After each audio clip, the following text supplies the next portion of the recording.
Be good, actually.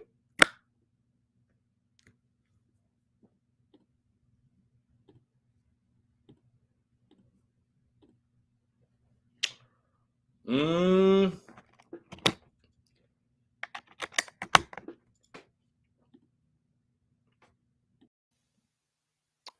you guys hear me now? Okay. I have no idea. No idea what was going on there. Okay, we should be good as far as the sound, the audio, everything. I think Mellon just had some technical issues. Guys, one of these days, I don't know if I need to just like call a software company or if I need to call somebody that if there's a better live stream provider out there. I really thought about during our 2-week hiatus about switching live stream providers, but I was like, I feel like the one we're on is one of the best in the industry that they have to offer, but you still have to deal with technical issues and dance around things and whatever. Either way, we power through. Guys, appreciate you all tuning in. We are taking your questions, comments, calls. 843-790-3377. That's 843-790-3377. Of course, as always, guys, I'm Chris Phillips, your host of the Daily Crow of the Spurs Up Show. And guys, content is bleeding out of the eyeballs here on this Wednesday. Podcast drop this morning. Great conversation with my guy Anthony Treesh of Pro Football Focus. Also, I talked my top 5 defensive linemen in school history, right? And by the way, I see a lot of you commenting. I just want to throw this disclaimer out there. I am grouping Eric Norwood with the linebackers. Just for the sake of the list, I am grouping Eric Norwood with the linebacker position. Okay? So I'm responding to a lot of people. Just for the sake of the list, I'm grouping Eric Norwood with the linebacker. So, no, you're not crazy. You're like, where in the world is Eric Norwood? He's going to be on the list. If you followed along last offseason, last preseason, whatever, then you saw me do this before. So, either way, for the sake of the list, whether you want to classify him as a D lineman, a linebacker, whatever, trust me, I will be putting and am putting respect on Eric Norwood's name on the Friday podcast. I see Andrew the Textbook, Travie, Brian Lattimore, Carolina Titan, Cody Gaskins, Brendan M., Joey Guyton, Carolina Titan. What's going on? Appreciate you all tuning in, guys. Thank you all so much for the continued love and support. Again, very excited to chat with each and every single one of you. And like I said, we are taking your questions, your comments, and your calls. Like I said, tons happening today, right? A lot of content bleeding out the eyeballs, not just from yours truly, all across the college football landscape.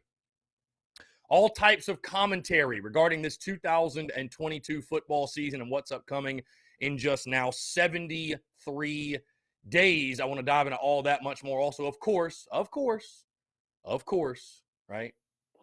Of course, we've got the rivalry banter on social media. My guy Brennan M. sending this over, by the way. Ohio State successfully registered the trademark for the word the. The. They have trademarked the. How about that? How about that? I mean, is anybody going to be upset by that? Who's going to be darned we missed out on getting the trademark for the? You know what I mean? Like, who cares? But smart for them. I mean, why not? Hey, you want to protect yourself? Trust me, I know exactly where they're coming from. You want to protect yourself? Why not?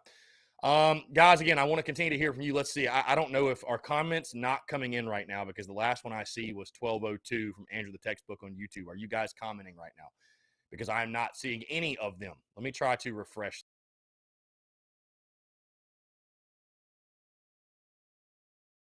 Okay, let's see if the comments will roll in now. I was not seeing any comments. Also, guys, in the Big Cock Club Discord, over the TDC Questions channel, be sure your questions are answered there. There's John Edward. Okay, I guess we got some comments now. You guys are just asleep at the wheel today. John Edward, what's going on? Appreciate you tuning in, man. Yeah, Ohio State trademarking the. We've got the College World Series going on today, 2 o'clock and 7 o'clock, I guess. And I guess it is Oklahoma A&M and Ole Miss Arkansas to get to the final, to get to the national championship. So the odds that an SEC team wins it all are pretty damn good right now. So let's see.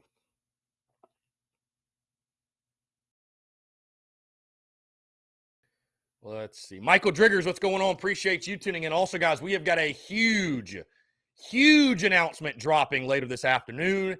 if you've been listening to me and following along, you won't be necessarily taken by surprise, but the TSUS tour that we will be doing later this summer at Carolina Ale House, we have officially locked in all of the dates. We're hitting the road. We're packing the bags. We're going on tour. Late July and all throughout the month of August across all of the Carolina Ale House locations across the state. So you guys will see that a little bit later today. Will, here we go. Will, what's going on, my friend? How are you? Not much, man. Doing good. Just wanted to call and say two things. One, touch on the Eric Norwood thing. I know he's a linebacker on the list or whatever, but I just wanted to quickly elaborate. Me and my nephew, probably one of the best games I ever went to was at night when it was raining against Kentucky.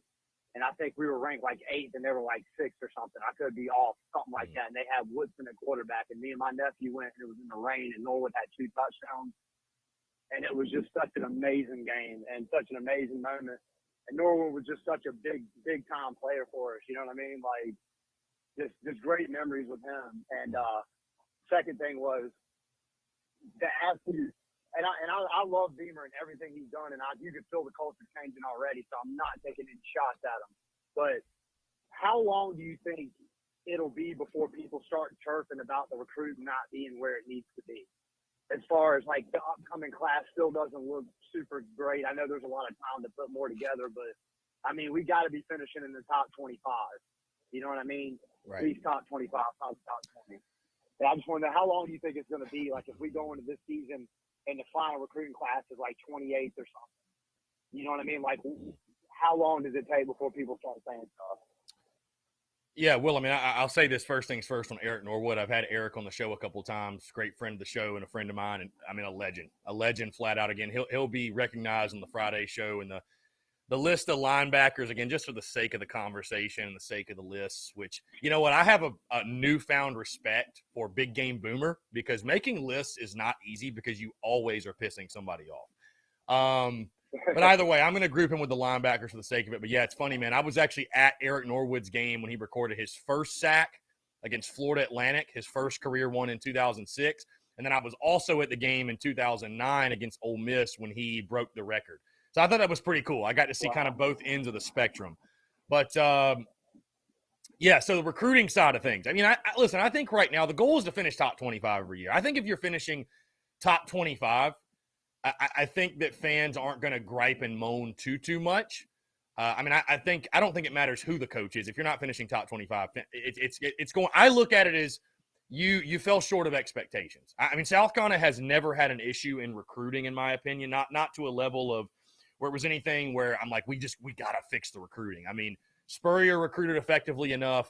Muschamp obviously recruited at a high level, and then you look at back when Spurrier was doing it. Shane Beamer was the guy leading the charge in recruiting. So when Shane Beamer was hired, I really wasn't worried about the recruiting side of things. I was like, if anything, that's what he's going to do well, is recruit. I think he's going to be able to recruit at a high level.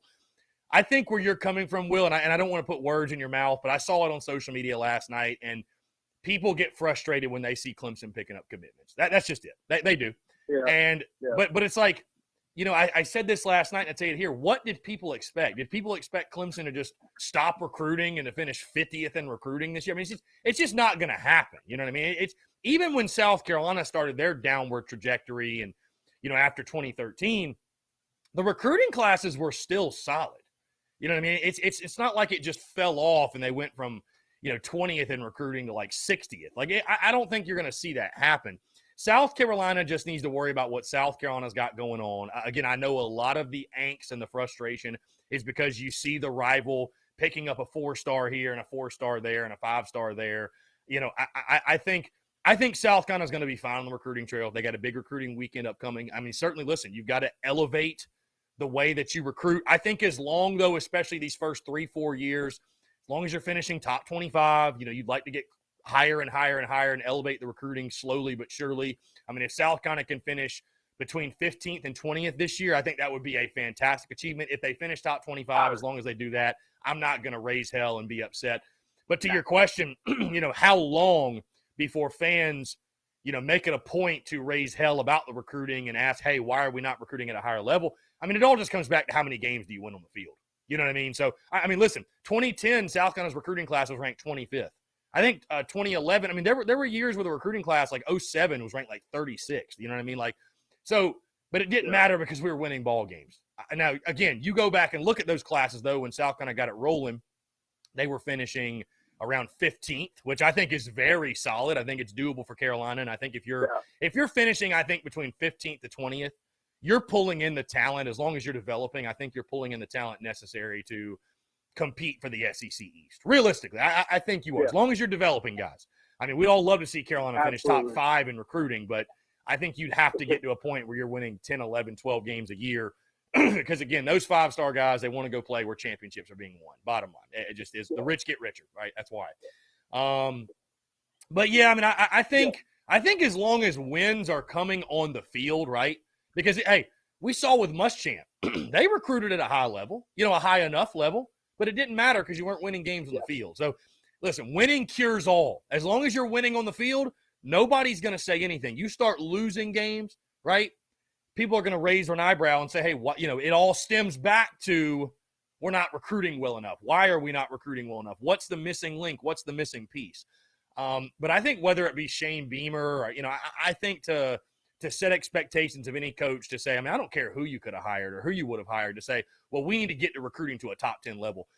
Again, it's the chicken or the egg conversation. Does it take great recruiting classes and great players to win a lot of games? Or do you have to win games to attract top talent and top recruits? I think there's got to be a little bit of a mix of both. Again, they did a great job in year one. I think getting to that 7-win mark, winning a bowl game, because I think the key is to show promise. You want to have something to sell these prospects. Like, hey, we're only a piece or two away. You could be the difference maker. You could be the missing link. That's the point they got to in like 2008. 2009, when you're winning 6, 7, 8 games. 2009, what I think you won 9 games that year, 8 or 9 games, whatever. So you were getting closer. Yeah. You were at least showing that positive trajectory. That's why if you go 7-5 this year, it's not like you had a bad season. I think you're still showing positive trajectory, even if within the first 5 years of Beamer. I mean, nobody will like to hear this, but even as long as you're going 6-6 or better, as long as you're making a bowl game every year, you'll at least have enough to sell to prospects, in my opinion, of, hey, like, we're just a couple of missing pieces away. I would imagine they're selling the same thing they sold when he was there the first time. Hey, come here and do things that have never been done before. I mean, now it's probably a little bit easier because he can point to and say, we have actually done it before in regards to like getting to Atlanta. It can be done. But I'm sure they're selling, hey, come here, be a legend, do things that have never been done before, write your name in history forever. Right. But you've also got to be showing promise and winning along the way. So, I mean, again, that was a long-winded answer. But to answer your question, I don't worry about the recruiting with Shane Beamer. I think we're going to be top 25 every year. I'd be very surprised to see us finish outside of the top 25.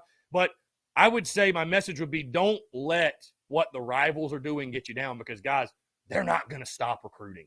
They don't care if it doesn't make you feel good. They want to win. I mean, that's the funny thing is I'll see people on social media. It's not a ton, but I'll see people like, Chris, I think it's different this year because, our guys, we just really want to win. Here's a news flash. Everyone wants to win. Every fan base has fans just like us who want to win. They all want to win. Nobody wants to lose. You know what I mean? So I think Beamer's going to be fine on the recruiting trail, but you are right. At some point, the recruiting has to take even if it's a small step, it's got to take a step up because, I mean, again, it just all comes down to Jimmy's and Joe's, man. I don't care how good the X's and O's are. If you don't have the players, it's going to be really tough. And I'll say this, like, I think Beamer obviously knows, he's very aware of the situation, and he added a lot through the portal this year, so it's not all got to be just recruiting. But I say that to say this, you got to recruit those big 4- and 5-star guys on both sides of the line of scrimmage. Mm. You know what I mean? We got to – and I mean, it's not like none of the 3-stars can pan out. Obviously, we've had some great ones in the program before. But when you're looking on Facebook and you see this guy committed and this guy committed, and it's a lot of 3-stars, you just don't get as hyped about that. Mm. I mean, that's just the reality of it. You know what I mean? Nobody sees it. That's the harsh reality, right? Nobody wants to say that. Nobody wants to say that. Yeah. But, yeah. Right. When you That's get a right. That's how it is. 3-star, again, in the recruiting cycles, recruiting services, whatever, when you get a 3-star, oh, well, stars don't matter. It's a diamond in the rough. They don't know what they're talking about. But when you get a 5-star, it's like, oh, they know exactly what they're talking about. I'm taking their word as gold. He's a 5-star, no doubt. You see what I'm saying? Like, I mean, listen, absolutely. we are college fans, aka fanatics. We're gonna spin everything to a positive light for our team. We view everything in a garnet and black shaded glasses type of viewpoint, and that's okay. But it is the reality, right? So the harsh reality, though, as to what you said is people are just not going to get as fired up when they're seeing 3-star after 3-star after 3-star. Then you see the rival pulling in 4-star, 5-star, right? It just that's the truth. That's just the truth. But if we can translate this year with Spencer Rattler, because I really feel like people are underestimating us on offense based on last year, because we got so many weapons, and some of them aren't proven, and some of them are.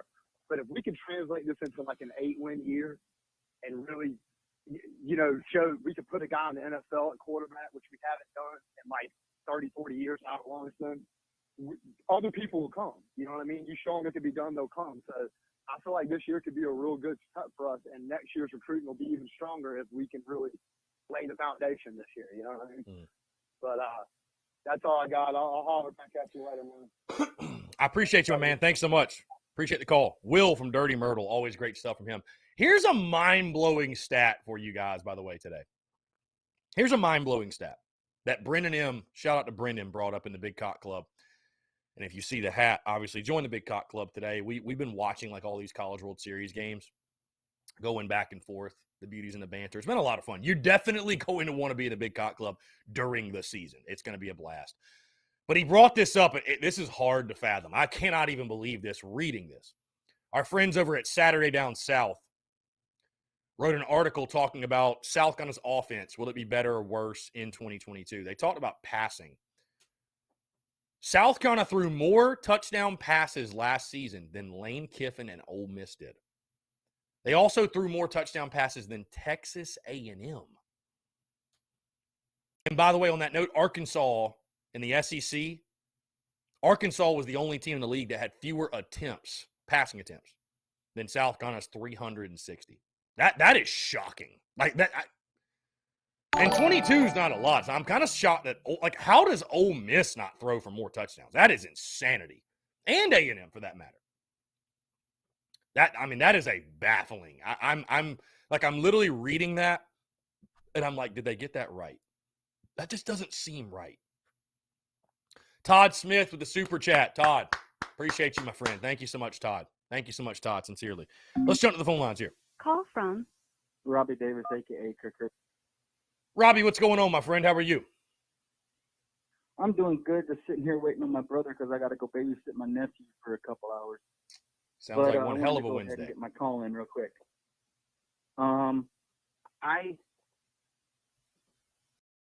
Like I have said before, when it comes to Shane Beamer, right, he's proven with us before that not only can we recruit well, but he's also proved, like you said a few minutes ago, we can get to Atlanta, right?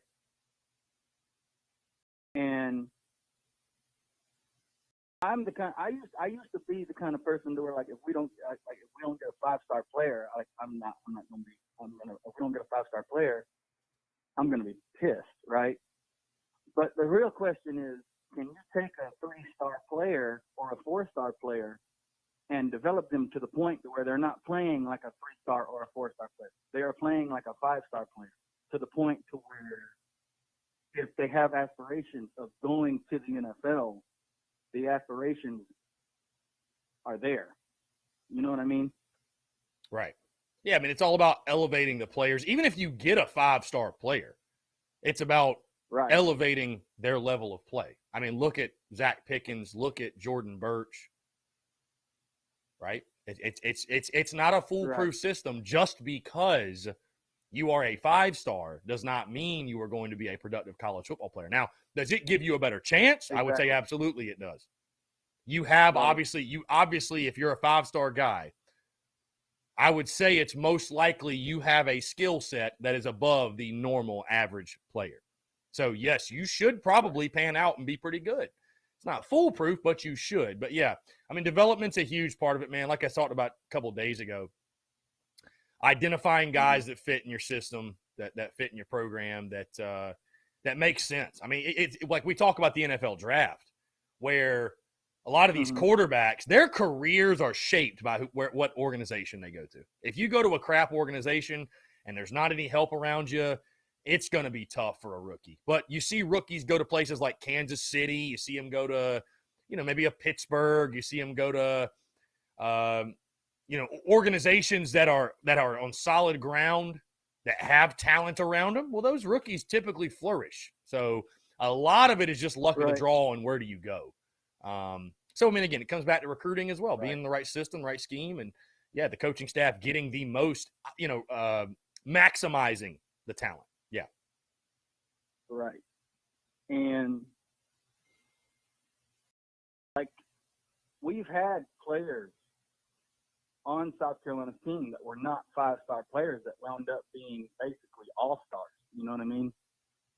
DJ Swearinger, along with several others that were not five-star players, but we developed them to the point where they were playing like a five-star recruit. Right. I mean, that's where South Carolina, that's where we have, when we've been great, that's where we have made a living.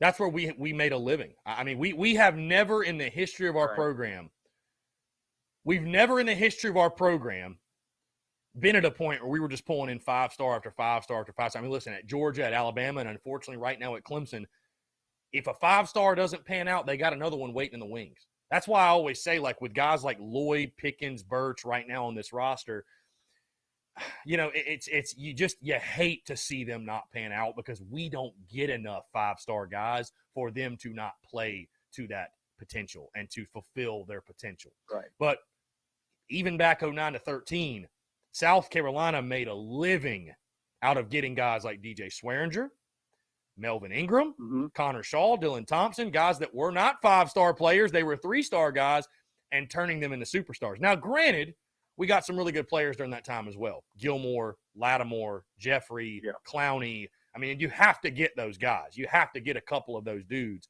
But we made our living out of taking guys that, maybe were slept on, were diamonds in the rough, that were, for whatever reason, weren't getting the love, and we made them superstars. Right. That's where we've made our living. And that's what Shane Beamer, I think, at least early on's got to do until you're starting to pull in, tons of 4s and 5s. Because, again, the star system we talked earlier this week, it's flawed. It's not perfect.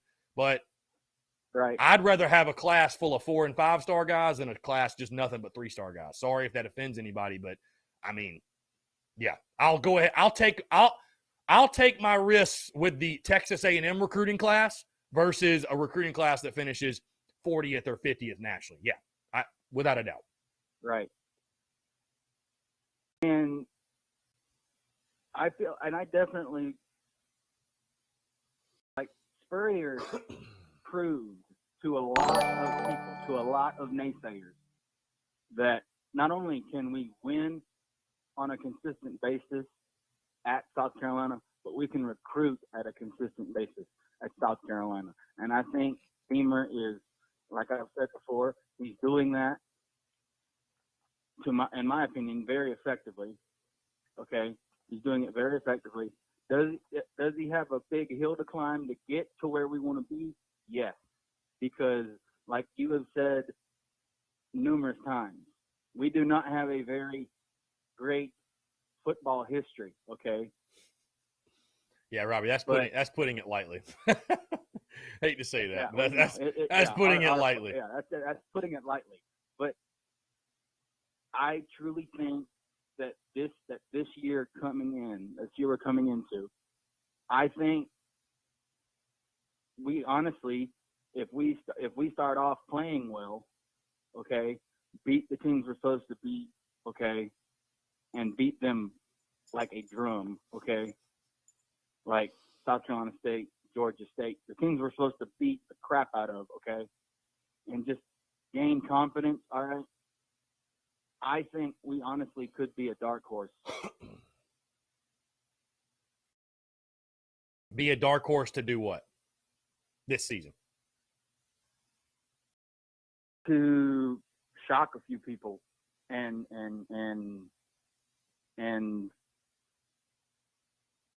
shut up the naysayers. Do I think we'll make it to Atlanta this year? No, absolutely not. No. Because to get to Atlanta, we got to go through Georgia, okay? And then if we by some miracle of God pull off the miracle and beat Georgia, okay?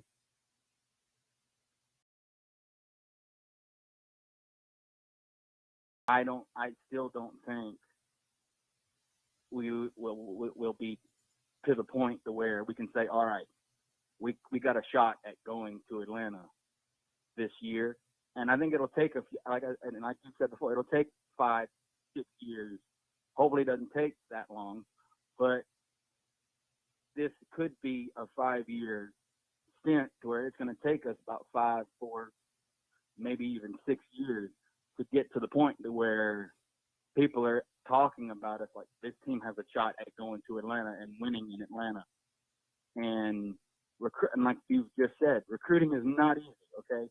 Everybody else is trying to get the same players. Everybody else is trying to win, blah, blah, blah, okay?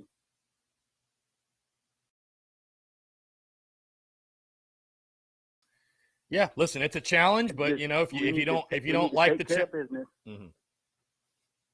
We need to just, like I said the other day, we need to just take care of business on our end, and everything else will fall into place.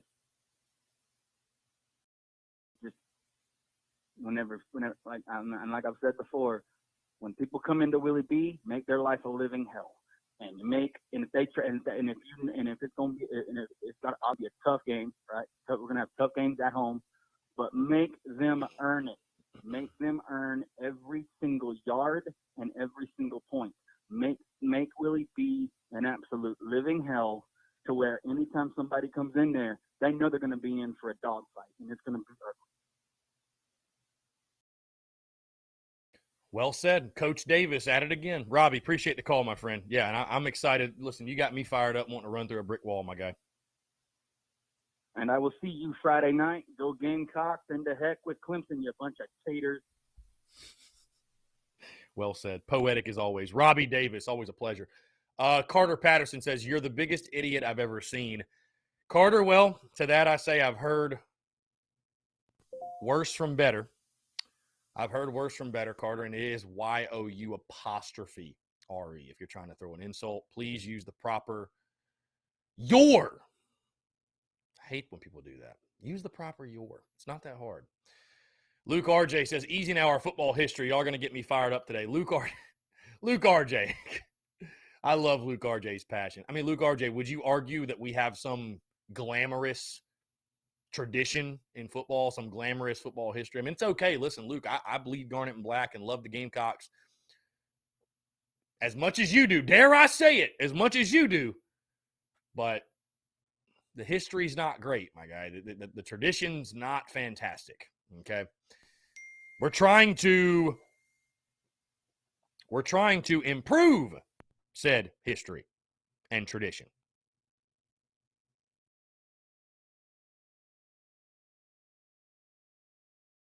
My guy just sent me a picture of the white Beamer Ball shirts on the press. My goodness, they pop. My goodness, they pop.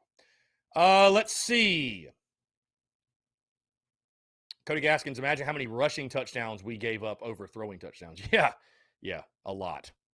A lot for sure. It's no doubt we couldn't stop the run last year, man. That's a fact. Brian Lattimore, our passing touchdowns just speaks volumes of the fact that we could not run the ball, especially in the red zone. Yeah. Luke RJ, I would love you, Luke, to call in if you really think our tradition Brian Lattimore is all that great. Please explain to me what you are pointing at that you're hanging your hat on. Let's go to the phone lines here. Brian Lattimore, what's going on, man? How are you? Good, man. How you doing? I'm doing well, man. Appreciate you asking. What's going on? Oh, not too much. Trying to survive this Wednesday. So I just wanted to throw something your way, and I'll take your thoughts off the air. But I was looking at the articles you put in Big Hawk Club earlier about the college football news. They dropped their top 10 players for Carolina. And one that sticks out to me, and I'm not going to say it's wrong, obviously it's all speculation before season starts, but they're saying our number one receiver at number 5 overall is Antoine Wells Jr. Mm-hmm. Guy hasn't even played a snap for us, hasn't played a snap in the FBS. He's an FCS receiver. I know he looked good in the spring game. I know we have a lot of hype for him. I'm just wondering if he's overhyped. I'm really hoping, that it pans out the way we want it to. But, there's 3 names that I can think of that we've been in a similar boat with recently. Amarian Brown, Jalen Brooks, E.J. Jenkins. Those are names that come to mind when I think about situations like this. And I know he has really good stats in the FBS. I'm just hoping, especially with Spencer Rattler throwing in the ball, that he pans out. But my question is, do we really think he's a better receiver than a Josh Vann? Or, I know we're going to be putting Bell all over the field, and he's going to play some receiver too. I mean, there's some big names and some players that have really, they've carried the workload for us, over the years. So, Antoine Wells being at number 5 overall on our team just kind of sticks out as a surprise to me considering he hasn't even played yet. So those are my thoughts. I'll let you take it off the air. I'll talk to you next time, man. Brian, I appreciate it, man. Thanks so much for the call and great question. Our friends over at collegefootballnews.com, I was going to talk about this probably a little bit at some point in the show. They dropped their projections, and they dropped their top 10 players, as he mentioned. I think it is wise to not set unfair expectations for Antoine Wells. Now, you bring up Jalen Brooks, E.J. Jenkins, and Amarian Brown. And listen, I rode Amarian Brown all preseason. I thought he was going to be wide receiver 1. And that was honestly, I will say, that was honestly more so due to the fact that South Carolina's receiving room was hurting coming into last year. Thank goodness Josh Vann turned into what he became. But the receiver room, the receiving corps was hurting last year. I will say the difference between Amarian Brown and the gentleman that you mentioned, we're talking about a guy, yes, he was an FCS guy, but we're talking about a guy that was a record setter at the FCS level. He wasn't just some guy that played a little bit here and there. I mean, you look at the numbers and they jump off the page at you. And getting to watch him again in the spring game, it does look like a guy they're going to want to get the football a lot. I will say coming in the season, I am excited for Antoine Wells. I think that the hype and excitement for Wells have made people, for whatever reason, forget about Josh Vann. I still see Josh Vann as wide receiver 1 until proven otherwise. Until Antoine Wells proves on a week-in, week-out basis he's going to be our top guy. I think it's kind of like a put some respect on Josh Vann's name type of deal, right? So is there too much hype for Juice Wells? When you got people, I got people telling me, Chris, why isn't Juice Wells on a preseason All-SEC team? Let's pump the brakes a little bit. I'm excited for him too. Let's pump the brakes just a little bit. However, with that being said, there's a lot of chatter, and I think for many reasons. Listen, Pro Football Focus, Anthony Treesh, who I talked today, they're high on him as well. They're high on him as well, for sure. So I'm trying to keep my expectations realistic for Juice Wells, because whether it be a Juice Wells, it be a Devontae Reed, anybody who comes up a level, right, there is that transition. But I think the thing that, I look at Wells' game and makes me excited, again, he is a record-setting player from James Madison. But how will he adjust? The defensive backs he's going to see are going to be a lot better than the ones that he saw at JMU. I guess the good news is he's going up against a guy like a Cam Smith. He's going up against our secondary, which was pretty good last year. So I'm excited for him. Everybody loves the shiny new toy, right? Everybody loves the new thing. I would just say, be excited for Juice Wells. Be pumped. I'm pumped for Juice Wells. Don't forget about a guy like Josh Vann, though. You know what I mean? Don't forget about him. I won't even be upset if it's Vann, Bell, Wells. That's fine. Good. You have weapons. That's fine. I don't need Juice Wells to be my number 1 wide receiver, And until proven otherwise, I go into the season probably expecting Josh Vann to be the number 1 guy. But again, I'm excited for Juice Wells. But is the hype to your point, Brian, is the hype a little over the top? I think for the most part, the hype is there's a realism in the hype, but there are some folks I've seen that I'm like, okay, let's reel it in just a little bit. Let's reel it in. And again, once we get into late July and early August, we will talk about position unit previews, where we'll talk best overall and most approved. And, I think Juice Wells will have the most approved because there is so much hype, right? Is he going to live up to the hype? Again, Omarion Brown was hyped too. EJ, I think it's different than the EJ Jenkins situation coming from St. Francis. I mean, all due respect, And then Jalen Brooks at the D2 levels. I mean, he came even lower down. You know what I mean?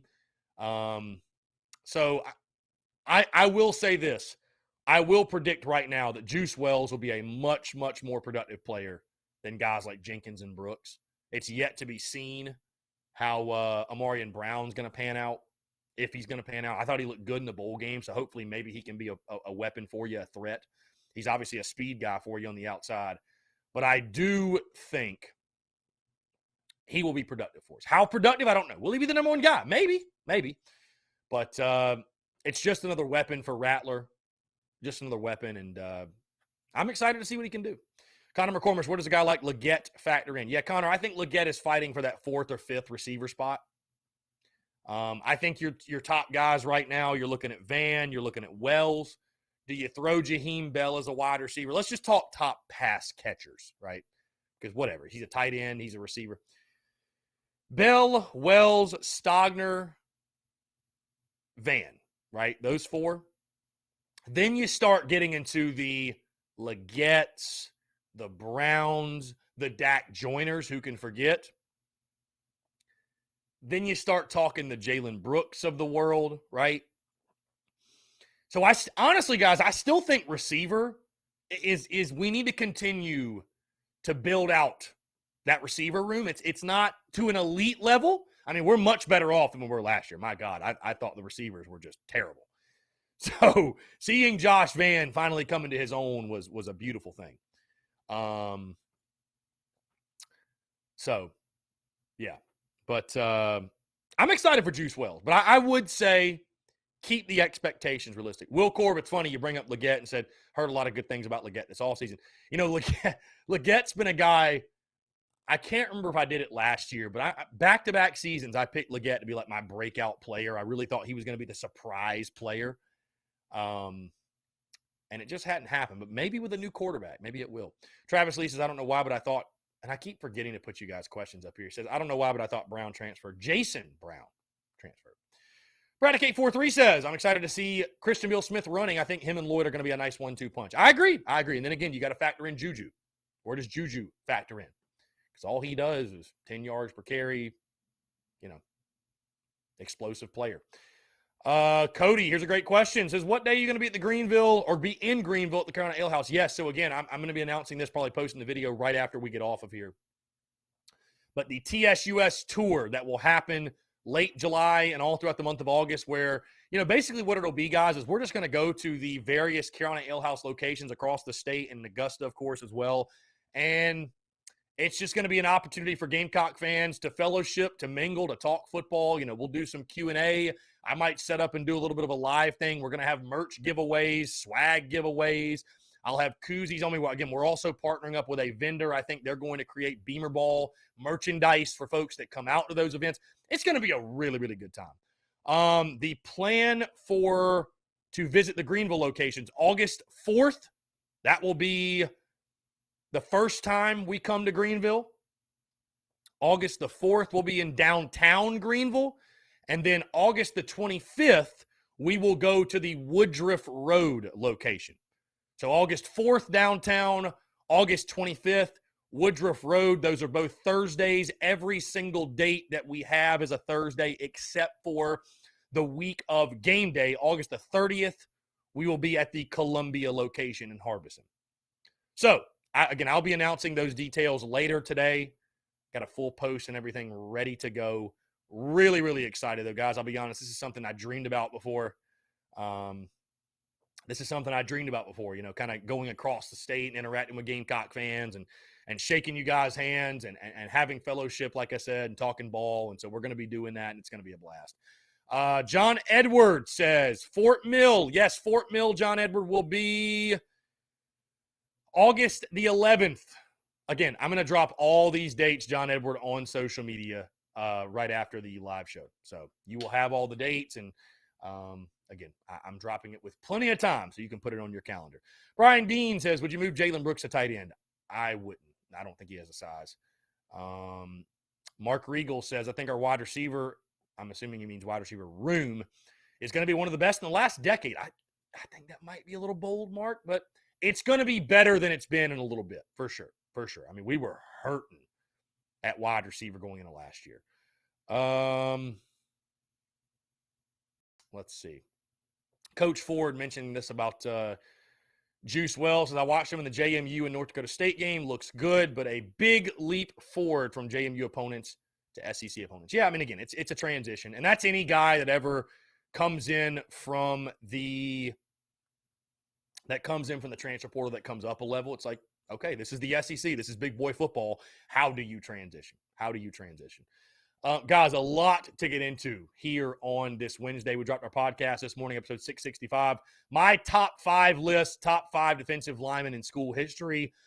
Also, we had a great conversation with Anthony Treesh of Pro Football Focus. He's high on the Gamecocks, so I highly, highly suggest you check that out. Content bleeding out of the eyeballs. By the way, guys, no Tin Roof show tonight. Forgot to mention that. No Tin Roof show tonight. They are closed for maintenance. So we will return next week at Tin Roof. We'll return next week at Tin Roof. Going to be a lot of fun, but no Tin Roof show tonight. Also, I want to take a moment to wish my good friend and a great Gamecock, but an even better dude, Kirk Hollingsworth, USC superfan, the legend, a living legend. Kirk, happy birthday, my friend. I don't know if Kirk tunes into these or not, or if he'll see this, or if somebody will tell him, but again, a great dude. It's wild, man. I'll tell you guys really quickly. I met Kirk all the way back in 2013 when my best friend moved into his condo, and Kirk was his neighbor. And so I met Kirk, and obviously I didn't really know who Kirk was at that point and what have you. And so I met Kirk, and we've been close and been friends ever since. And it's wild, man. I remember being in the stadium with Kirk fall of 2017, right? So TSUS isn't even a thing really at that point. And sitting with Kirk, and I remember recording videos of Jake Bentley and recording the game. And so Kirk's literally seen TSUS, and he's seen everything from day one. I mean, literally, Kirk has seen it from day one. And, he's always been there supporting me, not just as an entrepreneur, not just a content creator, but as a person, as a friend. So, again, I really do appreciate Kirk, and I want to wish Kirk a very, very, very happy birthday. Again, he's a great Gamecock fan, USC super fan. He's a legend, but he's an even better dude. So everybody go wish Kirk a happy birthday. On that note, guys, we're going to take a quick break, but I want to continue to hear from you, more of your questions, comments, calls, and more. On the other side, you're tuned in to the Daily Crow.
All right, guys, we're back taking your questions, your comments, your calls, 843-790-3377. That's 843-790-3377. Would love to continue to hear from you.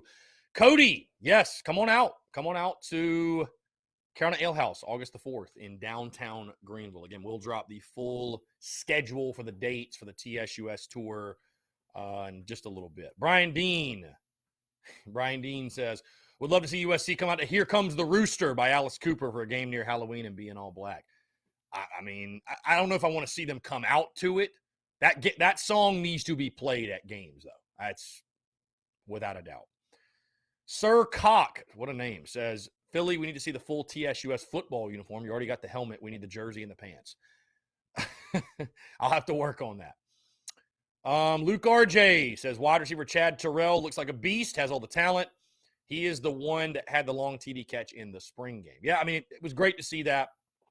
His biggest problem has been injuries. So the fact that he was able to come back from that, or he has been able to come back from that, will he be a contributor? We'll see. But, yeah, I mean, the more the merrier, man. All the weapons we have. Jeff Gullidge, who do you think is a bigger season, Bell or Stogner? Personally, I both hope they both have a great season. I think Jaheim Bell. I think Bell's numbers are going to be better because he's going to move outside. They're going to throw it to him a lot more, in my opinion. So, anyways, guys, taking your questions, comments, calls, 843-790-3377. Our friend Barrett Salee. Barrett Salee dropped his projections, predictions, over-under picks, whatever, for each SEC team. And the over-under 6 wins. This is what Barrett Salee said. He said, quarterback Spencer Rattler transferred to the Gamecocks and second-year coach Shane Beamer in the offseason will provide an immediate boost to an offense. And here, we'll jump to the phone lines and we'll get back to that. Call from Dave Garrett. Dave, what's going on, man? How are you? Kind of hot, man. It's hot down around Mount Pleasant. I hear you. Hope you're doing well. Yeah, it's a scorcher.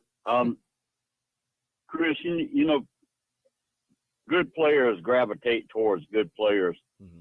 I'm looking forward to Juice Wells because from what, if you go back and listen, Spencer seems to be real high on him. And, you know, he sees him more than the rest of us do. But that's because of what Spencer said. That's why I'm expecting good things out of Wells. I looked up and got I put my money down on over. I got 5.5. I think we'll win 6. I hammered the over. Looking forward to seeing your tour schedule because I'm working down in Mount Pleasant, so Summerville's not that long of a haul. Mm-hmm. Hope you have a good one, man. Take care and see you soon. Dave, I appreciate the call, my friend. Always a pleasure. Yeah, just to give you an idea, Summerville, we'll be there. That'll actually be our first stop, July 21st. So, again, I'll drop the full schedule here shortly, but July 21st, we will be at the Summerville location. So, and we've had 2 experiences. I've talked to my guy Cody Gaskins in the Big Cock Club about this a lot. We've had 2 experiences in Summerville, and they've both been tough. They've been tough.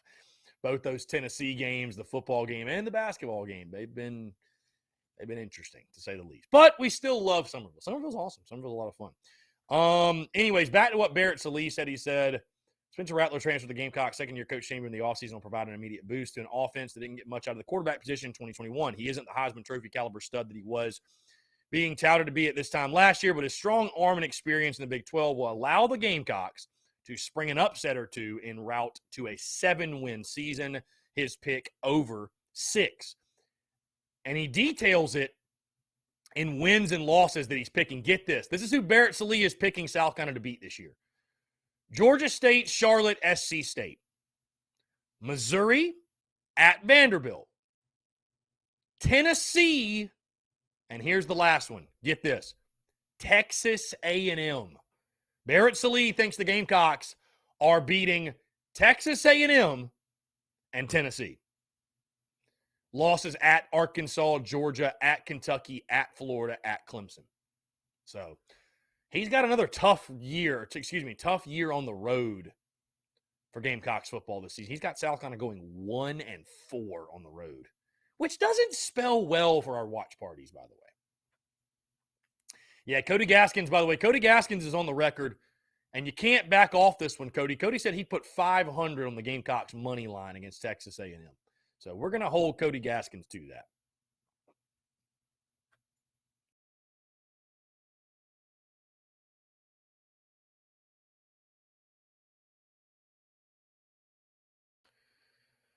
Anyways, let's see. Joey Guyton says Gamecocks wins will depend on the O-line production for sure. Yeah, I mean, listen, on the offense, I mean, it all comes down to that. I know people are going to get so annoyed, and it's going to get so old to just hear offensive line, offensive line, offensive line, offensive line. That's what it comes down to, though, because, I mean, if the offensive line plays to a high level, there's no excuse why you shouldn't be productive. I'm not saying you're going to score 40 a game, but getting to 30 a game? Why not? I mean, why not? You know, I'm not saying you have an elite roster, but you've got some weapons offensively. You've got guys that can make plays for you. No question. No question. So it really does come back to that offensive line. Let's see. Yeah, Connor McCormick says, what happened in Summerville? Well, Connor, we've thrown 2 watch parties there, and the first one was the Tennessee football game, which we were down 28-0 in the first quarter. And the second one was the watch party when the Gamecocks hosted Tennessee in basketball and got obliterated. So Andrew, the textbook, comments and says, a win over Texas A&M is what I desperately want the most as a Gamecock fan this year outside of a win over Clemson. I am so tired of losing to them. It is the only SEC team South Carolina is yet to beat. I mean, listen, I'd love to see us snap the streak as well, because at this point right now, I hate playing them. It's brutal playing Texas A&M. That would be a huge, huge victory. Huge victory.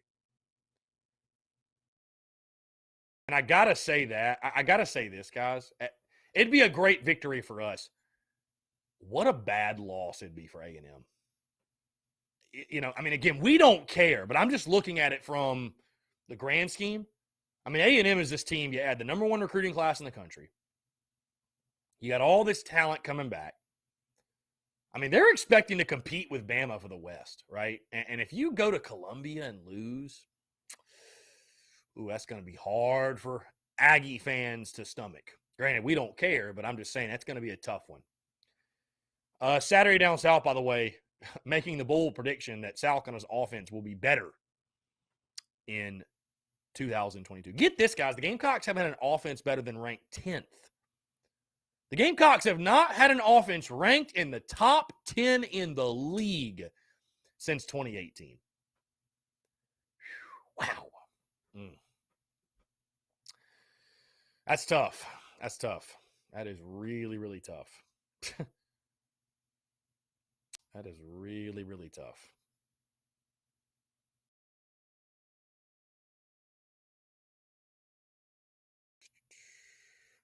I just can't believe that passing touchdown stat. I can't believe that. Absolutely cannot believe that.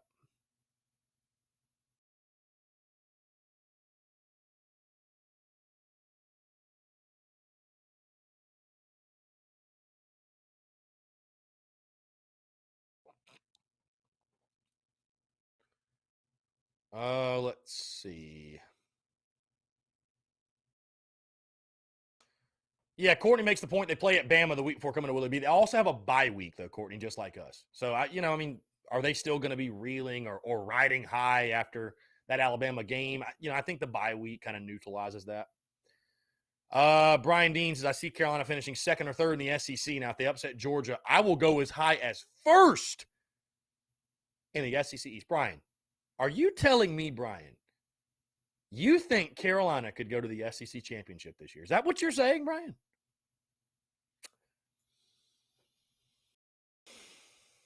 As a wise man once said, from your lips to God's ears, truly. John Edwards, starting quarterback at every SEC school, putting you on the spot. Okay. Hendon Hooker at Tennessee, Anthony Richardson at Florida, Stetson Bennett at Georgia, Will Levis at Kentucky, Spencer Rattler, South Carolina. I got to be honest, I don't know Mizzou and Vanderbilt. I don't know those. Who's at Auburn? Who's the starting quarterback at Auburn now? Max Johnson at A&M, Bryce Young at Alabama, Jackson Dart at Ole Miss. Fucking Dart, smoking a dart. Jackson Dart at Ole Miss. Yeah, I don't know Mizzou, Vandy, Auburn, Mississippi State. I don't know those guys. I don't know who their starting quarterbacks are. Yeah, so. Luke RJ says, if we're good enough to beat A&M, then we can also beat Clemson and Georgia. I think that's fair. I mean, if you're good enough to spring the upset against A&M, then an upset is possible, right?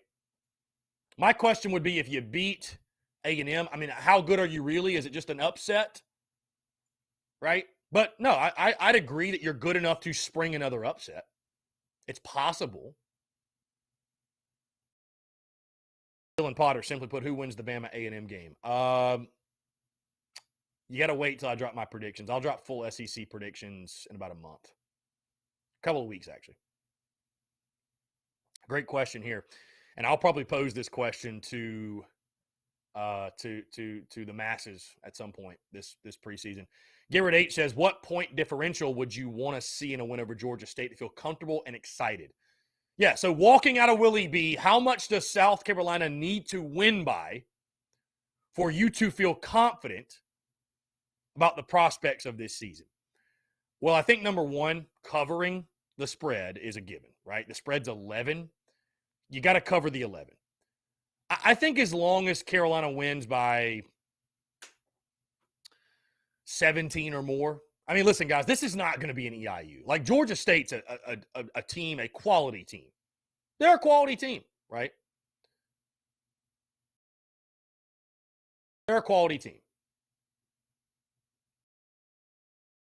So I don't see I don't see a scenario in which you're beating them 56-7. You know what I mean? I don't see that scenario. I think 17 or more, and it's game one. Georgia State's going to play tough. I mean, guys, I think there's going to be some uncomfortable moments in the football game. If you win by 21 or more, I feel great. But I could see it being, not to spoil way too early predictions, I could see it being a 34-17 kind of game, 37-14 kind of game, something like that. I could see that. 35-20 kind of game. I could see that. That's right, Calzada. I forgot he's still at A&M. Phil, what's going on, my guy? Appreciate you tuning in. Here's a good question. Tommy Wallace, what if Spurrier been able to use the transfer portal? How much faster and how much more would he have won, or would he? Really tough to say. I mean, who would have entered the portal, Tommy? Who wouldn't have? I think it would have helped. I think the portal helped schools like South Carolina, for sure. Brian Dean says, Beamer said, we got everything we need to win championships. All we got to do is go out and get it done. I mean, Brian, we do, in regards to a passionate fan base, fantastic facilities, a great university. But you win games with players, not with statements. So we got to go get the players, man, bottom line. You just got to go get the players. We're not quite there yet. Phil with a weather report, 66 degrees and partly cloudy. Phil, I don't know the exact temperature outside here, but I can guarantee you it is not 66 degrees. I'll leave it at that. Anyways, guys, taking your questions, comments, calls, 843-790-3377. Our friends over at collegefootballnews.com dropping their preview, their projections, their predictions for South Carolina football. This is what they have to say. They say set the South Carolina Gamecocks regular season win total at 7. So basically they're picking 7-5. They say there's no question this team's good enough to pull off a big upset somewhere like at home against A&M or maybe against Georgia. But can it get by an improved Florida on the road? The Gamecocks have to go to Arkansas and Kentucky and Clemson, and that doesn't even factor in the date with Tennessee and the home game against the Mizzou team that pulled off the win last year. Having a QB as good as Spencer Rattler should be enough to account for at least one more regular season win than last season, but there should be a good base of 4 wins with Georgia State, Charlotte, SC State, and at Vandy, at least if everything goes right. There will be at least 3 wins in there somewhere, and don't be shocked if there are a few more. So I think College Football News is actually pretty high on us. Again, they've got the Gamecocks, it sounds like, at least at 7-5, which, again, guys, like I told you, that's where you're going to see most guys, most people pick us as 7-5. I think when it comes to this South Carolina football team, 7-5 is the safe play. 7-5 is the safe play, which, again, is why it's so shocking to me that the over-under is 5.5. That just, to me, is insane. That's crazy. 6.5, I think you get a lot more even money. 5.5 just feels like stealing. I mean, it really does. Brian Dean says, who's the starter, Beal Smith or Marshawn Lloyd? Right now, I'll go Christian Beal Smith. Marshawn Lloyd's just got to prove it to me. He's got to prove it to me, guys. He's got to prove it to me. Bottom line. He's got to prove it to me.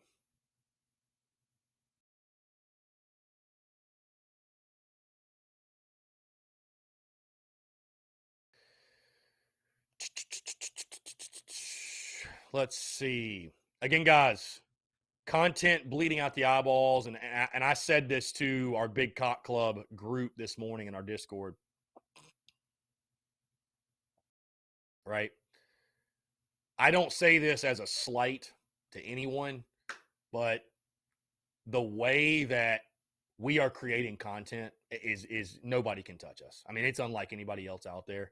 The way that we are pumping out content and getting content out there and pushing so much value and whether it be the podcast, the live shows, social media, the merchandise, it's just fun, man. It's just a lot of fun, and it's a blessing, truly. I appreciate, again, all your love and support. Without you guys' love and support, I mean, this wouldn't be happening. This wouldn't be a thing. So, I got to go yesterday and see my vendor printing our Beamer Ball shirts. You probably saw that on social media. Those shirts are going to be in Todd and Moore Sporting Goods in downtown Columbia very, very soon. I mean, literally probably within the next week, they will be in there on the racks. So really exciting stuff, man. Be sure to check them out. Please go buy all the merch, because guess what? If we sell out there, they're going to buy more, and it helps TSUS, helps the business. So, again, really, really excited, man. And I expect that merchandise to fly off the shelves, no doubt. But, again, guys, I appreciate your love and support, man. I tell you, like I said before, what's so awesome to see and what's so encouraging and what's so incredible is I really can sit here and confidently say that we are functioning at peak optimal capacity, right, for this time of year. I mean, because most people look at it and say, oh, it's June, nothing's happening. I mean, it's just take some time off and, whatever, like scale back, blah, blah, blah. Like, dude, we are going 100 miles an hour. I mean, we're going as hard right now as we go in the middle of football season. I really feel that way. And if nothing else, we're getting the absolute most out of the opportunities that present themselves. So I'm extremely excited and extremely proud and happy of the way we've been able to continue to stay after it and grind and create content and not let there be an off season, right? Not let there be an off season. So, and hey, I appreciate you guys, man. Again, the love and support and rocking with us, because, this is a time of year. Some people just cut it off. Oh, season's over. It's the summer. There's nothing going on. And I would say, man, the numbers right now, the amount of people tuning in, it's just a blessing, man. It's a beautiful thing. Yeah, it's incredible. So thank you guys so much, truly. I mean, I love it. I love it. I told you guys we took a 2-week hiatus. I miss this. I enjoy this each and every single day, having this platform, having this space to banter and talk sports and yeah, man, it's incredible. So anyways, guys, like I mentioned, be sure to wish our friend Kirk Hollingsworth a very, very happy birthday. Be sure to wish him a happy birthday. Love my buddy Kirk. Let's see. Like I said, guys, by the way, I have a newfound respect for Big Game Boomer and the list that he does. because I have been doing lists for, both TSUS and SEC Unfiltered. And the thing with lists is this: you are, especially when you're doing for the entire SEC, right? Because there's just so many options.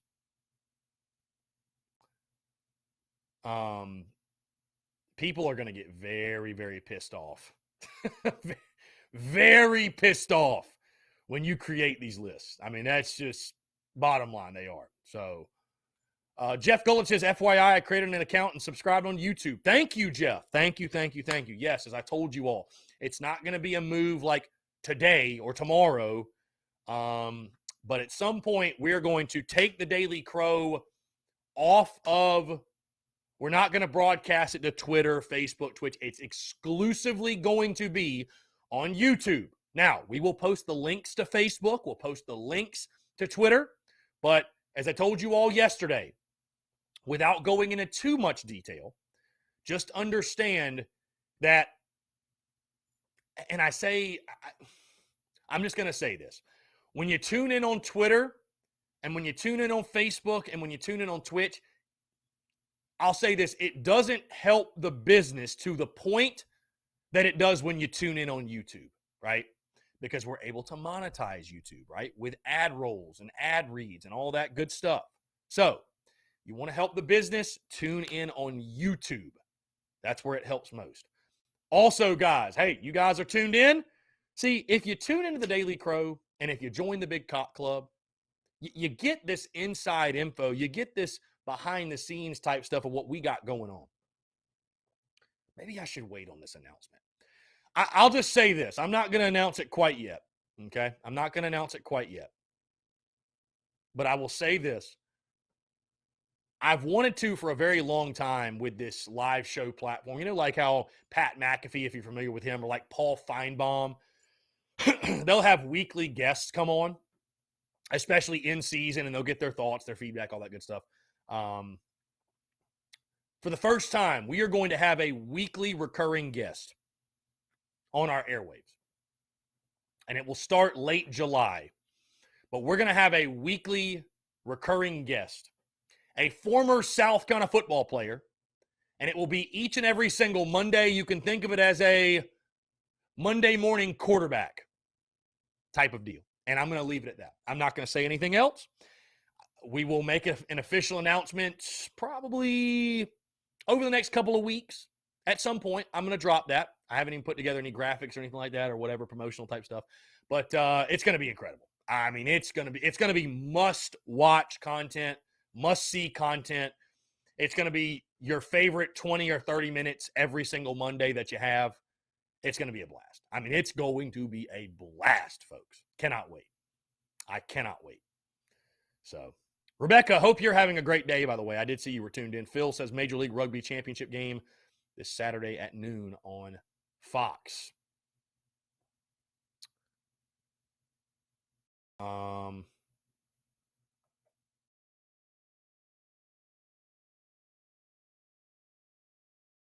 McCormick, it's legendary, and you would know who it is if you were in the Big Cock Club. Connor, that's a very good point. Patreon.com/Big Cock Club. Patreon.com/Big Cock Club. Join the Big Cock Club if for nothing else you get one of these hats, right? Who doesn't want to rock this hat? Who doesn't want to rock this hat, man? Come on. It's incredible. Yeah, if you were in the Big Cock Club, though, you would already know who it is, but dude, yeah, it's going to be incredible. Like I said, he's going to join us for like 20 or 30 minutes every single Monday.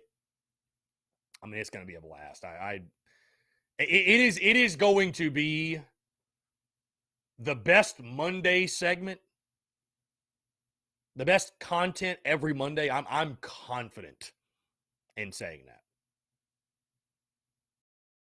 Confident. Very, very confident. Anyways, taking your questions, your comments, and your calls. 843-790-3372. And Phil says if you're not in the Big Cock Club, then you're just small. That's a fact, Phil. Here, let's throw this up here. I need to put that on merch, Phil. I need to put that on merch. Put the Big Cock Club and then just underneath put if you're not in the Big Cock Club, you're just small. We love it. Ladies love the hat, Cody Gaskin says. Indeed. Indeed. Joey Guyton, any predictions for Rattler in the Manning passing challenge? How do you, Joey Guyton, can I ask you a question? All due respect, like, how do you predict the Manning passing challenge? Like, what, how do you do so? Let's jump to the phone lines here. Call from Rebecca. Rebecca, what's going on? How are you? Not much. I've been hurting in my lower back bad. What happened? Let's just put it this way. I'm not going to say it over the air. Okay. It's kind of too personal. That's fair enough.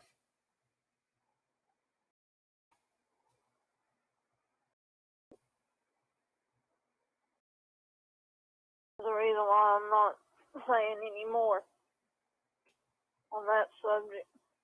And that's fine. Good deal.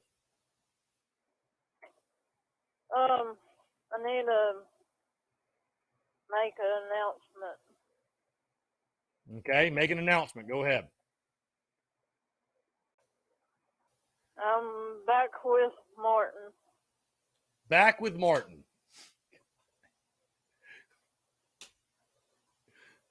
Yep.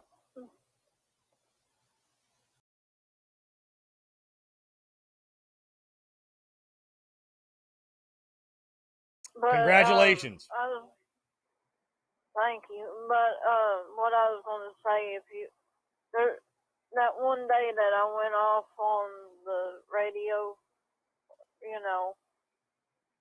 on the show, are they any way that could be deleted or something? Because he listens to this show.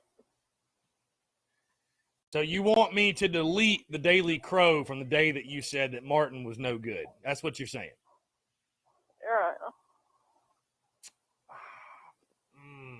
I love you, Rebecca, but I got to be honest. I don't know if I can fulfill that request. Well, I was hoping, are there any way you can edit the thing? I'll see what I can do. Maybe I can delete it. I'll see what I can do. Yeah, because I don't want him to hear it. Right. Last thing we want is you and Martin arguing over something you said weeks ago. Yeah.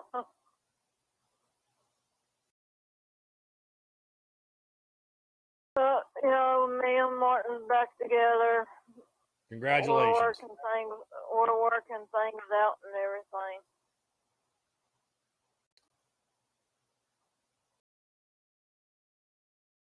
And it's doing much better. It gave him a wake-up call. And when I was calling,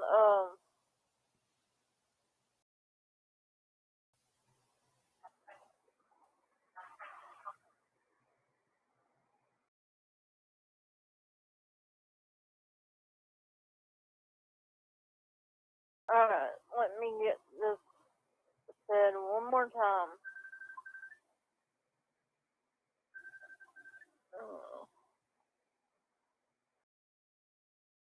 What was I saying before the phone went? A lot of Martin talk. That's all I know. A lot of Martin talk.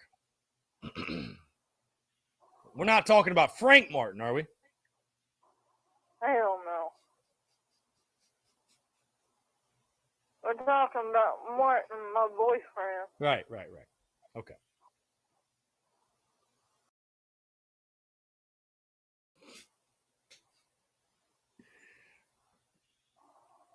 Yeah. But anyway, that's what I was going to let y'all know about.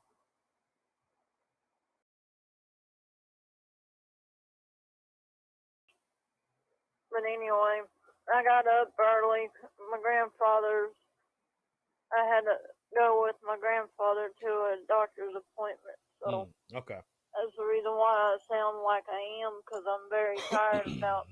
Right. I got up early. usually I don't get up till at least 1 o'clock or something like that.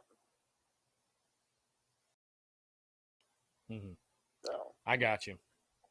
Well, glad you're doing well. Glad to hear things are working out with Martin and Rebecca. It's always a pleasure to chat with you here on the airwaves. Yep. So.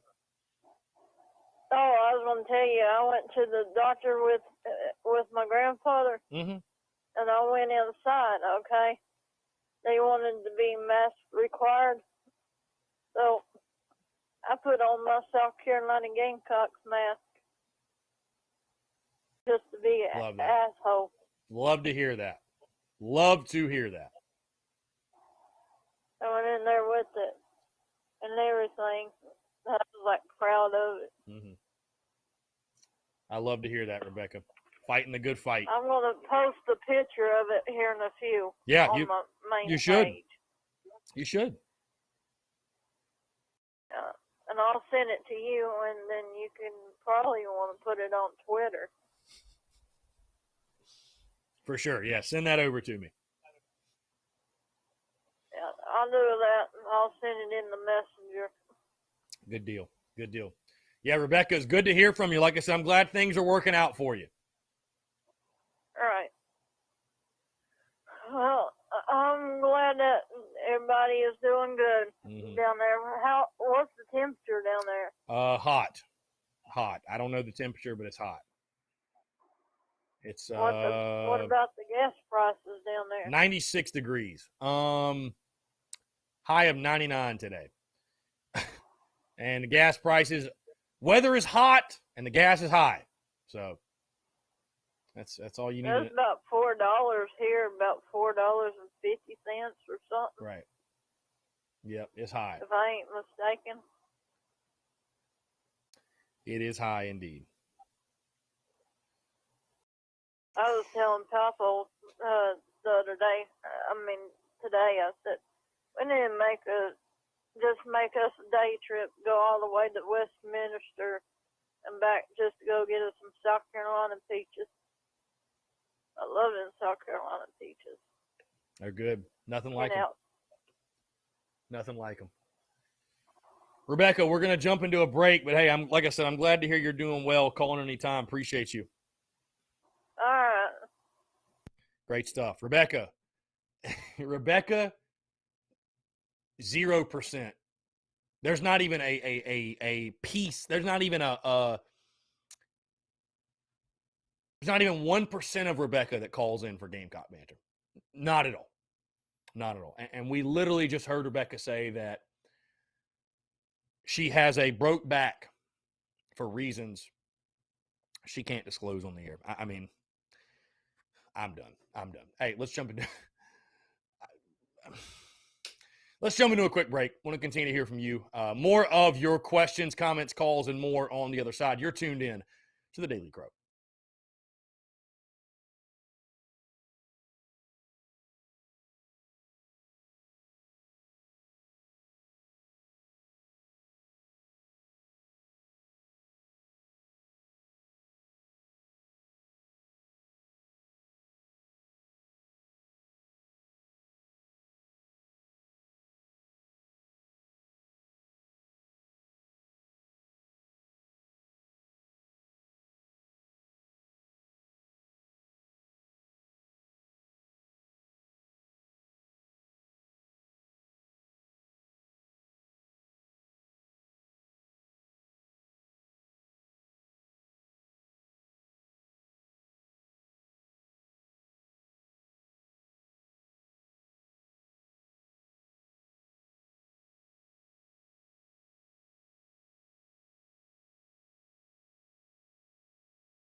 All right, guys, we're back. Taking your questions, comments, calls. 843-790-3377. That's 843-790-3377.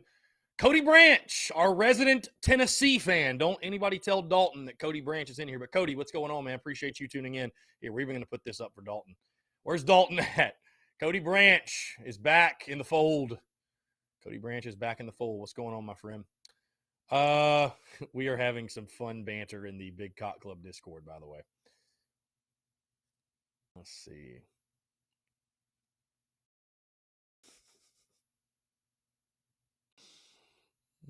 Tomatoes. Anyways, guys, if you have not done so, check out the podcast that dropped this morning, episode 665. I dropped my top 5 defensive linemen in school history. Also, we had a fantastic conversation. Anthony Treesh of Pro Football Focus. He is their lead analyst for the college side of things. We're also working on making Anthony Treesh a weekly recurring guest. If nothing else,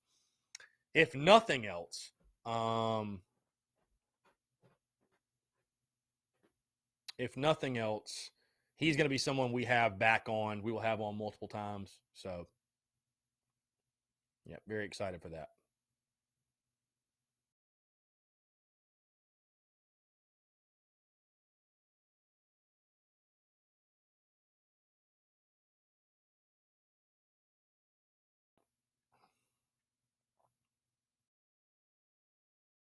Let's see.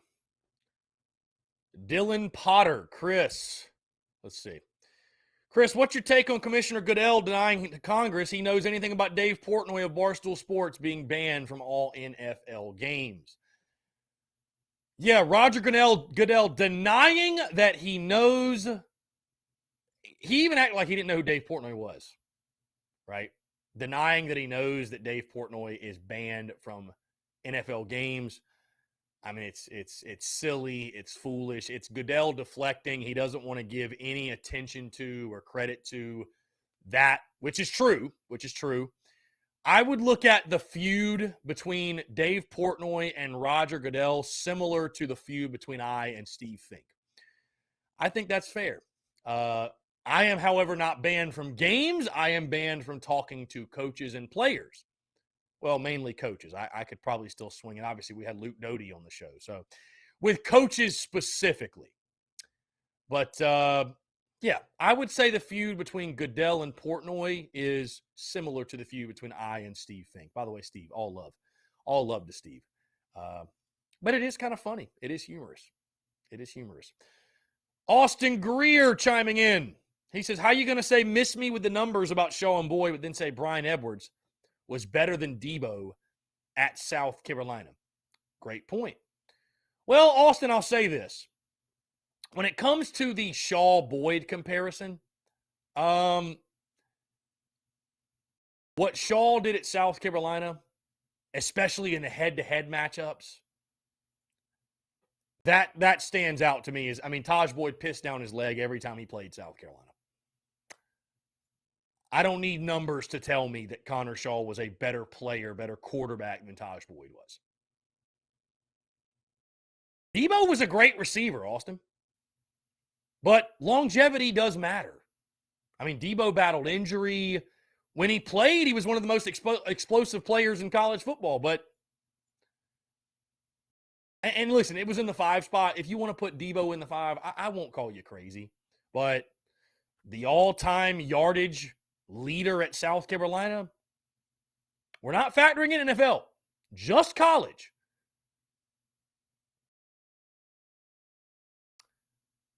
I don't rank Debo ahead of Brian Edwards. Now, explosiveness, certainly, Debo.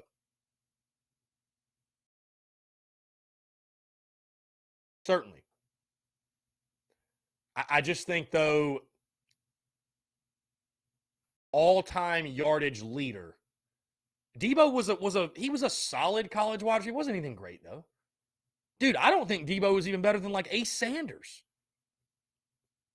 Bruce Ellington, I think you could argue, was better than Debo. In college. Not in the NFL, in college.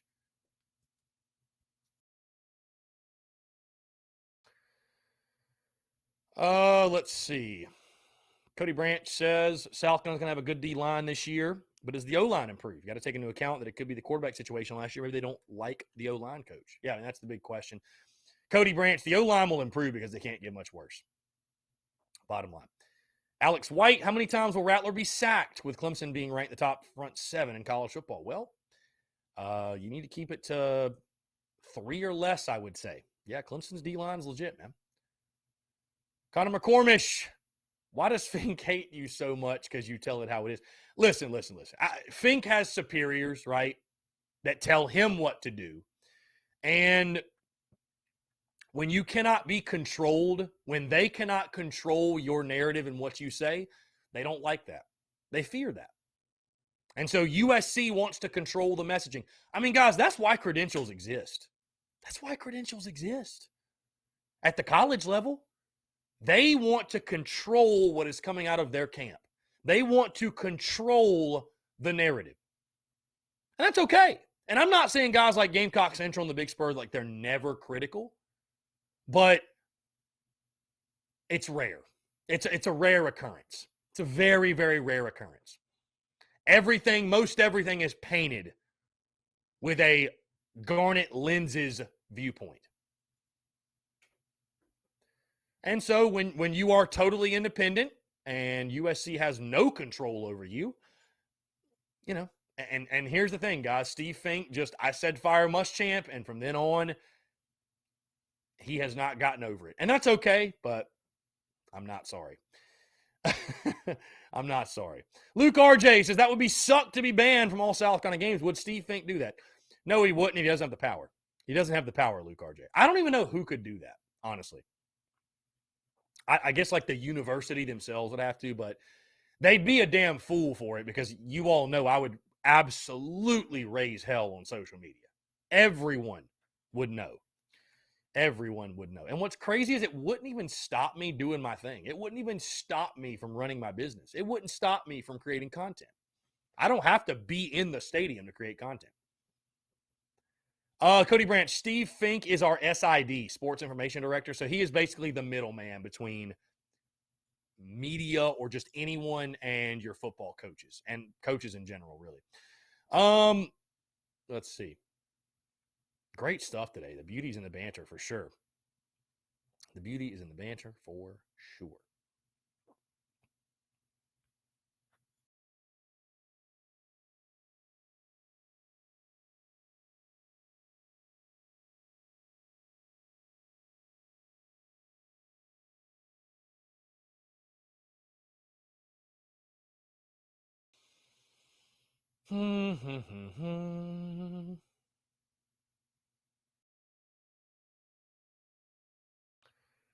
I would expect a couple of welcome homes this weekend, guys. I would certainly say that. I think it should be a big weekend for recruiting, certainly. Connor McCormish says, I see what you're saying. I love Mike Yuva, Colin Taylor, John Whittle, Wes Mitchell, Chris Clark. Yeah, listen, South Carolina's got some great guys on the beat. Do a great job. They do a great job. All those guys you just mentioned do a great job. And some of them hate my guts, but I'll sit here and tell you they do a good job. And I have no animosity towards any of them. Hell, John Whittle's had me blocked since 2017. That man's had me blocked on social media since 2017.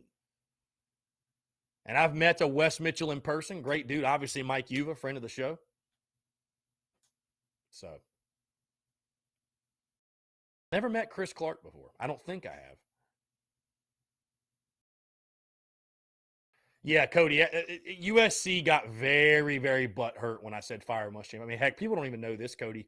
That fall, I had USC reaching out to former athletes that I was trying to get on my show. USC was reaching out to former athletes, telling them, hey, don't go on the Spurs Up show. We would prefer if you do not. Like, I mean, dude, it got so toxic in that Muschamp era. It was crazy, man. It was crazy. I mean, I can't tell you how happy I am we're out of that. Because it felt like, honestly, I mean, I moved to Columbia August of 19. It felt like those first couple of months, it was me versus USC. And it sucked. I'll be honest with you. That wasn't I'm always going to keep it a buck and keep it real, and I'm not going to apologize for doing so. But it sucked, man. It sucked feeling like your own school hates you. I mean, that just, and it's like, you know, it sucked, man, because I am a fan. I am a fan. It's like this school I grew up pulling for my entire life is now, not only are they not embracing me, they are acting like they wished I didn't exist. But again, it just comes back to they can't control what I say. They can't control what I do. You know, tough shit. Tough shit. It is what it is. Courtney says, I like JC Sherbert and Keith Allsep also. Yeah, those guys do a good job. JC, obviously, I guess the owner of the Big Spur. Keith Allsep doing what, the Locked on the Gamecocks podcast. And again, I've been in, early on when I started this, I've been in my spats with both those guys. And I don't think either one of those guys think very highly of me. And that's totally fine. I don't need their approval or their blessing. But I would say, hey, those guys, they also do a good job and with their respective shows. And obviously the Big Spur, it speaks for itself. It's a good platform. And I got no ill will, no ill words to say about either one of those gentlemen. Again, the beauty of Gamecocks content, guys, is there are so many options, right? For some people, I'm too strong and too forward and too much, right? For some people, I am. That's okay. That's okay, right? No matter what you do in life, you're not going to appease everybody. You just got to stick true to yourself and genuine to yourself and go from there. You know what I mean? But the beautiful thing is this, and I tell people this all the time, how blessed and how fortunate we are as Gamecock fans and as consumers, right? How fortunate the end consumer is when it comes to USC, that there are so many talented Gamecock creators, whether it's people that do it full-time, part-time, some of the time, barely any of the time, whether it's podcasts, whether it's live shows, whether it's just strictly social media, whether it's graphics. I think you'd be hard-pressed to find a fan base with more passionate and talented content creators than the University of South Carolina, right? And we spend so much time in competition and everybody trying to be better than everybody and all this. And there's moments where, you know, as somebody brought up yesterday, folks will throw slights and disses. And I think it's great. When there's a new podcast that starts, a new entity, I think it's great, man. I think it's great. The more, the merrier. Because if nothing else, all it does is keep the top dogs on their toes. And what does that do, right? It's just like football. Iron sharpens iron. The competition makes everyone better. It makes everyone say, well, we got to make better content. And guess who that's great for? The end consumer. It's great for the end consumer. So I think Gamecock fans, Gamecock consumers, I think we're extremely fortunate, extremely blessed. You guys have plenty of options in regards to content, and I hope to see more of it, man. Again, the more the merrier.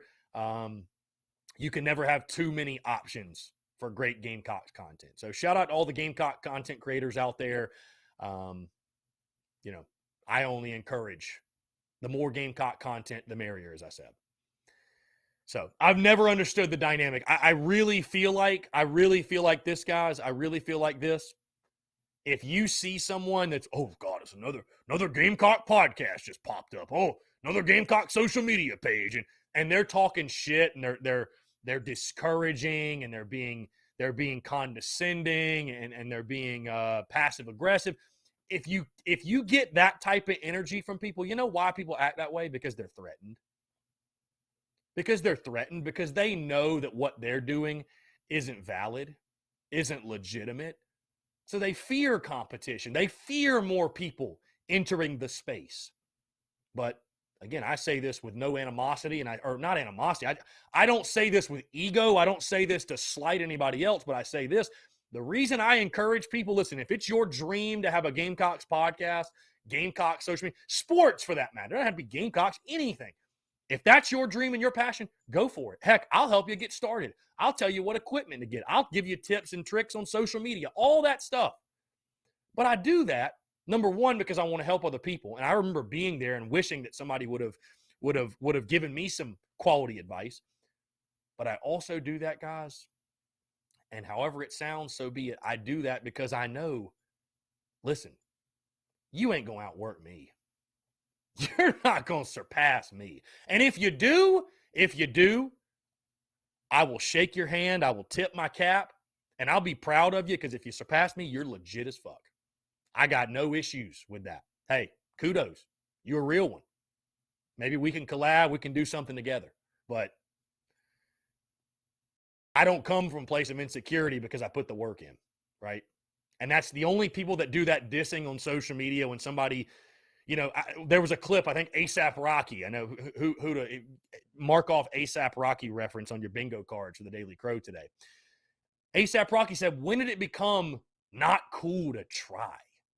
People hating on people for trying. Like, when did it become cool to not try? That became a big narrative like in the music industry, and guys would be like, yeah, man, music started as an accident, man, and like I just fell into it. Now it's like, dude, because it became cool to be like, oh, this is all wasn't supposed to happen, accident, whatever. Instead of being like, yeah, bro, I worked my ass off. You know what I mean? I worked my ass off. So when people are trying stuff, they're creating new entities, new platforms, encourage them. If you don't want to encourage them, just don't say anything. But I think it's great, man. The more talented creators that enter the Gamecock space, keep pushing each other, I think it's awesome. And I think it only makes the end product for the consumer, it only makes it better. The more competition, the best will rise to the top. Creme de la creme, right? So we are very fortunate as Gamecock fans, the amount of talented creators that are out there. Guys, we're going to take one final break, but I want to continue to hear from you. More of your questions, your comments, your calls, and more on the other side of the break. You're tuned in to the Daily Crow.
All right, guys, we're back. Taking your questions, comments, calls, 843-790-3377. That is 843-790-3377. Luke RJ, here we go. A couple questions. He says, thoughts on Kyler Horton and Landon Sampson and all the wide receivers as a whole in the Justin Stepp picture. The Justin Stepp picture. And besides the transfers, who plays the most this year that didn't play last year? All right, let's start with Kyler Horton and Landon Sampson. Two really good young players. I think Sampson could help you. I mean, here's the thing, Luke RJ. The best players will play. I think the beautiful thing is that Sampson, I don't think he has to be like a, if Sampson has 20 catches this year, I think he had a really good year. He doesn't need to be like an every down guy. You know what I mean? And that's ideal. That's ideal that he wouldn't have to do that, right?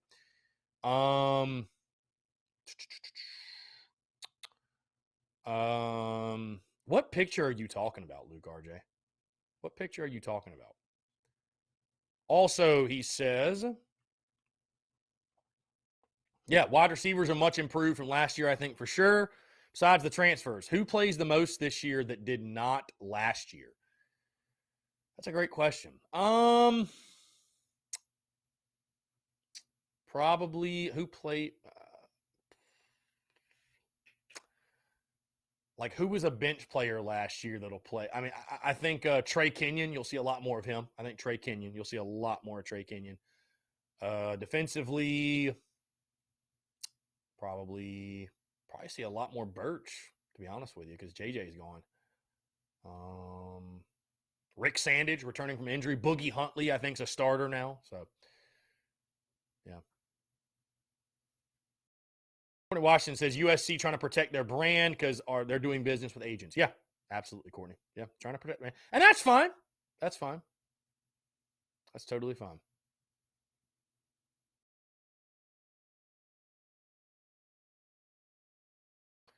Totally fine.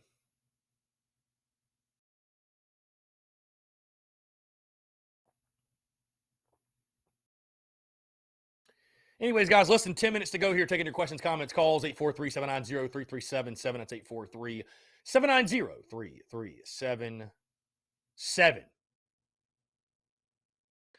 Connor McCormick says, I love the media options at USC as a consumer. All platforms are great and offer a wide variety. Indeed. Dylan Potter says, is Zeb Nolan coming back to coach? Yes, Colonel Zeb is on the sidelines. Yes.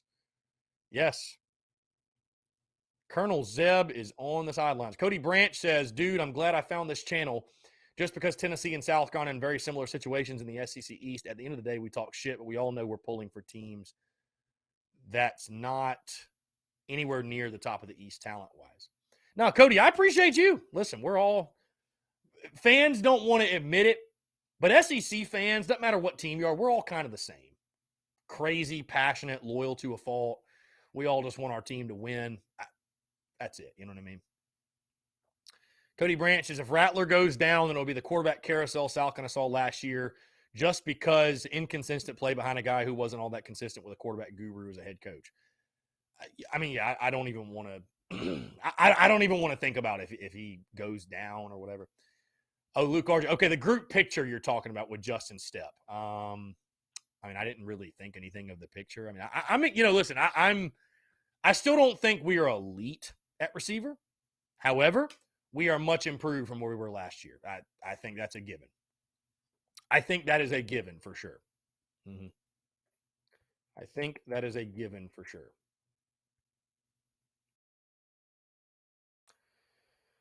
Also, guys, check out the merch, tsus.store. Stay tuned for new merch drops. I'm actually working on some new merch right now. I'll probably drop it next week. Really, really excited for that. Shane Lyons, unless you're a Vanderbilt fan, then the rest of us just feel sorry for you. Yeah, Vandy fans have it tough. I mean, they've got baseball. Basketball has been, They did have Scottie Pippen Jr., but yeah, it's tough. Tough being a Vandy fan. Being a Vandy fan is tough, no doubt. I like Clark Lee, though. Connor McCormick says in the Big Cock Club Discord, I don't know why, but today has been one of my favorite TDCs ever. Connor, I appreciate that, my friend. I appreciate that. I will tell you this.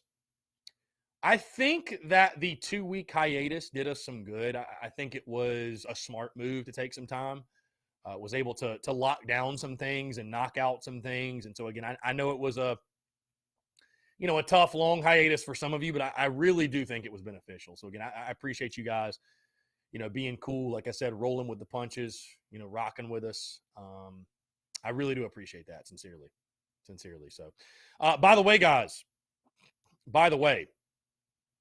an update for you. This one has not been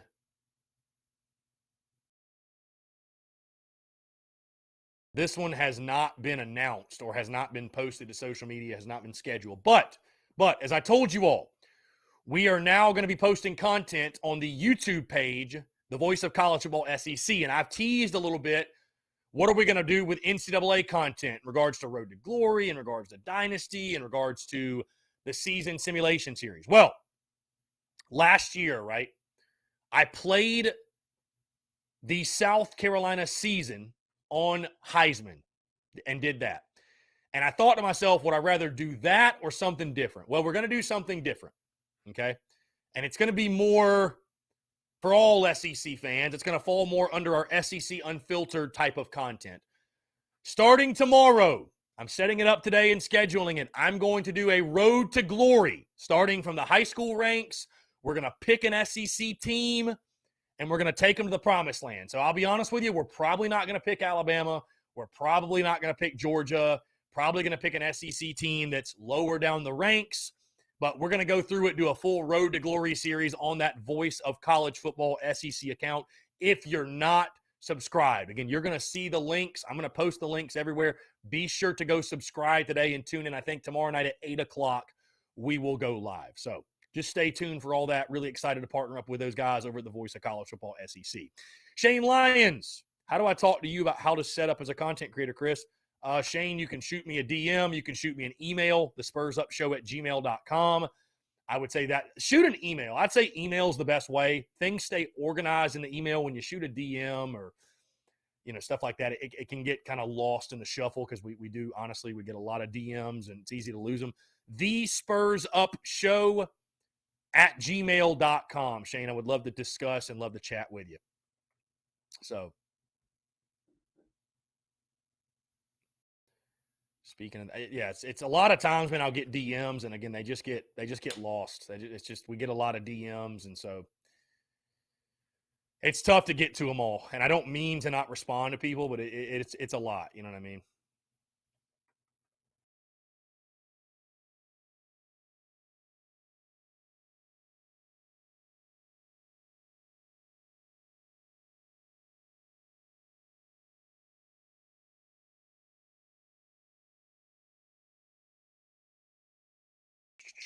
All right, guys, we are wrapping up here. Just a couple of minutes to go. Courtney says, got to use USC. What do you mean, Courtney? Yeah, Shane, definitely shoot me an email, man. I appreciate you tuning in. I appreciate you even asking, to be honest with you. So, Cody Branch says, hey, Tennessee fans, think about what's going to happen if when Hooker goes down this coming season, just because it's Tennessee. Hooker goes down, it's possibly a true freshman behind him. Scary in the SEC. Indeed. Tyler Gay, here's a good question. Over under Spencer throws 25 touchdowns. That's a good number to put it at. Tyler, that's a really good number to put it at. So he's averaging just a little bit over 2 per game. That's a great question. I'm going to say over, but barely over. Over, but barely over. Over 25, but barely. I think seeing people saying he's going to throw like 40, I think that's really unrealistic. Jake Bentley's best season, he threw 27. I think that's the most thrown by a Gamecocks quarterback in an individual season in quite a little bit. So I think he can hit that number. Can he hit 30?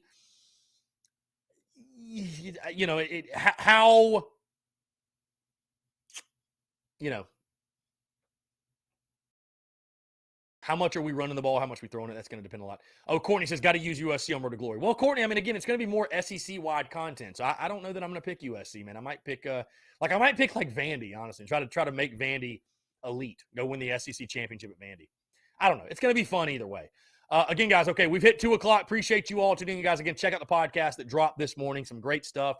My top 5 series continues, the top 5 list, top 5 defensive linemen.